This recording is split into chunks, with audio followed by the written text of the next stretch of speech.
If you're still looking for a magic fix on the field, you're missing the real center of gravity of this franchise. The truth lives on the sideline, in the headset, in the details most fans never slow down enough to see. When I study the Cowboys right now, everything leads back to Brian and the way this team thinks football. I'm Carlos Eduardo, and this is one of those uncomfortable but necessary conversations about America's team, the star on the helmet, and the man trusted to guide it under the brightest lights in the league. From my perspective, Brian isn't just calling plays or managing a game plan. He's shaping behavior.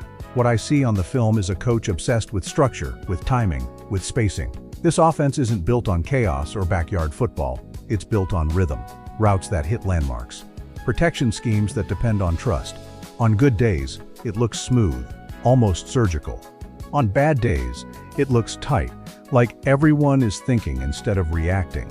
That tells me everything about the man in charge.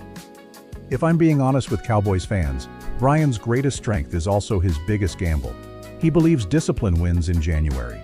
He believes in staying on schedule, avoiding negative plays, and owning the money downs with precision instead of flash. In theory, that's how championships are built. In reality, coaching the Cowboys means doing all that while playing under a microscope that never turns off. At Jerry World, every decision echoes louder.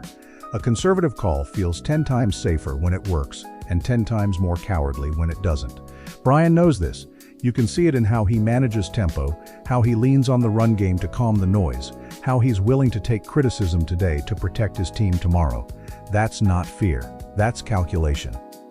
What I respect most is that Brian coaches with the weight of the star fully understood.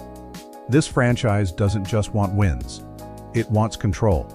It wants to look like the adult in the room. My analysis tells me he's trying to restore something older than any single season: credibility. The kind that says, we know who we are and we're not flinching. But here's the blunt part. In Dallas, patience is a luxury. The legacy of this team demands results, not explanations. Brian is walking a tightrope between staying true to his system and proving it can deliver when the margin for error disappears. Gap discipline, situational awareness, red zone efficiency, these aren't buzzwords to him. They're non-negotiables. And if they crack, the blame won't be spread around. It'll land squarely on his shoulders. Still, I don't question his conviction. I see a coach who understands that the next Super Bowl ring won't come from chasing trends, but from mastering the boring stuff better than anyone else. From believing that when the lights are brightest and the pressure is heaviest, preparation beats panic. This is Brian's test, not just to win games, but to prove that his brand of football can carry the full weight of America's team. And if it does, the payoff won't just be another playoff run. It'll be the return of a standard this franchise has been chasing for decades.